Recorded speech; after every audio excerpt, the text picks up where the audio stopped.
S nama je Berislav Jelenić, glavni urednik Nacionala. Pa evo, Berislave, simbolično Nacional je prvi list u Hrvatskoj koji je sada pod očitom tužbom ovog puta predsjednika oporbene stranke Karamarka, kandidata za premijera.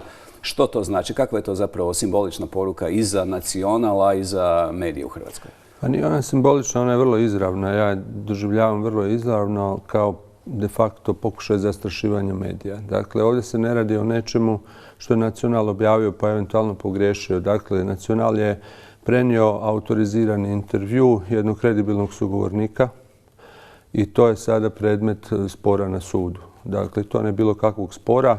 Spor je vrijedan 200.001 kunu. To se sve radi toga da bi se moglo produžavati proceduralno postupak na razne više instance. Dakle, to je napravljeno zadnji dan tužbenog roka i to je napravljeno evidentno po mom profesionalnom uvjerenju da se novinu pokuša zastrašiti.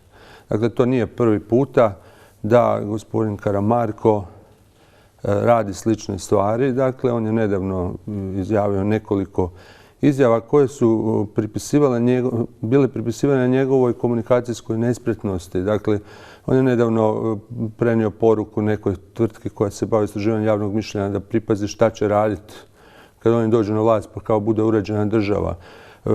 Glavni tajnik stranke prije nekoliko mjeseci je slao otvoreno upozorenja djelatnicima policije da paze da rade po zakonu, kao da oni ne znaju da treba raditi po zakonu, a naročito ih je upozoravao u kontekstu obrada koje provode protiv njih. Isto u kontekstu da se razmisli šta bi moglo biti ako i kada HDZ dođe na vlast. Dakle, ovo je jedan kontinuitet. Dakle, mi tu ne možemo govoriti o slučaju. Dakle, više niti o komunikacijskoj nespretnosti.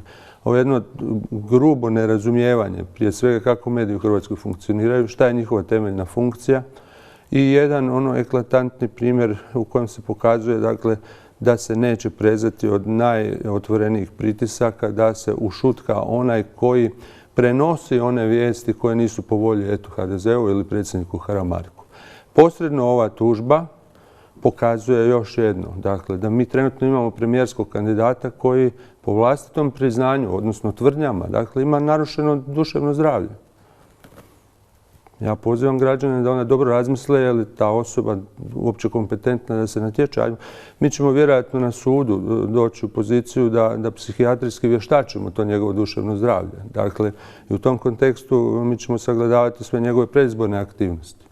Dakle, to je jedna doista zanimljiva situacija, bit će to jedna zanimljiva pravna bitka. Meni je jako drago da je Hrvatsko novinarsko društvo okarakteriziralo to kao prijetnju svim hrvatskim medijima. Dakle, oni su rekli da je to postupak koji je od izuzetne važnosti za najširu hrvatsku javnost. Ja mislim da su u pravu. Mi smo upravo to prenijeli kao glavni apel.